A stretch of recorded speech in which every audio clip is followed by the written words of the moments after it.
জব্বা না সাবরিনা, এটা পাঞ্জাবি। তাড়াহুড়ার জন্য শেরওয়ানি কিনতে পারি না। আর আমি এখানে বসবো না তো কোথায় বসবো? আমাদের বিয়ে হয়েছে না?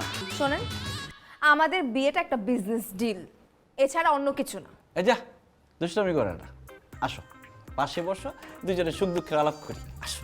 এই আপনি আমাকে তুমি করে বলছেন কেন? ও মা, হাজব্যান্ড তার ওয়াইফকে তুমি করে বলবে, এটাই তো স্বাভাবিক।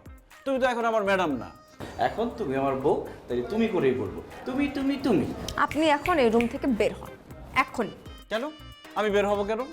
সাবরিনা, বাসর রাতে স্বামী স্ত্রী ঝগড়া করা ঠিক না। আসো, দুজনে বসে একটু রং তামসা করি। আসো। এই, আপনি কি আমার কথা বুঝতে পারতেছেন না? আমাদের বিয়েটা কোনো স্বাভাবিক বিয়ে না, এটা একটা বিজনেস ডিল। কাগজপত্র ক্লিয়ার হয়ে গেলে আমি আপনাকে ডিভোর্স দিয়ে দিব। ডিভোর্স দিয়ে দিবা মানে? কি বলো তুমি এসব? বাসর রাতে দেখো, বাসর রাতে যদি আমার ডিভোর্স হয়ে যায়, আমি সমাজে মুখ দেখাবো কি করে? সমাজ আমাদের বিয়ে ব্যাপারে জানে না, তো আপনি খুব ভালো করেই সমাজে মুখ দেখাতে পারবেন। এখন আমার রুম থেকে প্লিজ বের হন। সাবরিনা দেখো, আমি এখান থেকে কোথাও যাব না। আর তুমি বাসর রাতে এরকম ঝগড়া করো না, আমাদের সন্তানের ক্ষতি হবে। কি বলছেন আপনি এগুলা? কিসের সন্তান, কার সন্তান? বোকা মেয়ে, তোমার আমার সন্তান।